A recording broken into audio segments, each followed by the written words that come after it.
پیشکی ورزی جدایبونا مسیحی دمکی گلک تایبته جبو باورداران داکو هاتنا خدان ما لبیر بینین.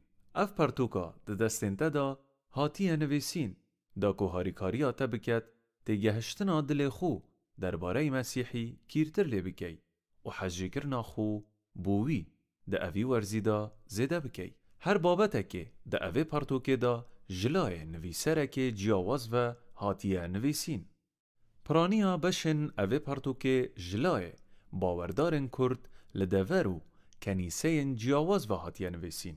هندک جوان بیانینه بله لدورن جیاوازن کردستان بو چندهان سالا جیاینه و کردی باش دزانه. اف پرتوکه جزمانه که دی نه هاتیه ورگران لشینه او بکردی هاتیه نویسین تایبت جبو باوردارن کرد کو جیان و کلتور کردی لبرچاف وردگیری. سپاسین بسنور جبو همین نویسران بیرنج و زحمت آوان اف پرتوکه جدایک ندبو. پیشنیار لسرچاوانیا خواندنا اوه پرتوکه. اف پرتوکه ج25 بشن کرد پیک دهید. هر ایک جبو روژه که ج ایکی هیوا 12 حتی 25 هیوا 12 حتی روژا آهنگیرانا جدایبونا مسیحی.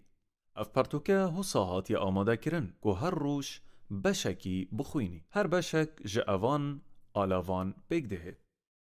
آیتا هل بجارتی بشک پرتوکا پیروز کو دبوه روژه خوینی کو بابت اوی آیتا هل بجارتیه. شروع کرنکا کرد درباره بشه پرتوکا پیروز و روژه بخوینه. پرسیار جبو رنگ ودان و تیگهشنکا کیرتر نویش. یا گرنگه کو زیدباری آیتا هل بجارتی تو بشه ترخانکری بو اوی روژه بخوینی. آنکو او شروع کرنه نبتنه بو آیتا هل بجارتی هاتینه نویسین درباره هر بابتکی بلکو درباره بشه ترخانکری بو اوی روژه هاتینه نویسین. هر واسا لدوماهیکا هر بشکی پرسیارک هیا که هاریکاریا تدکت کیرتر و کولینا وی چندا تخواندی بکه. هیوی دارم اوان پرسیاران پشتگوه نهاویجی.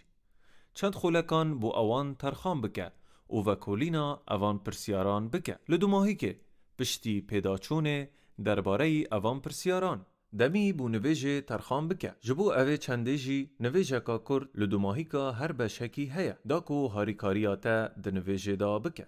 خواندنا همی پارچن بش روژه که به پیداچون و نویج و بتنه ده خولک پیدوینه.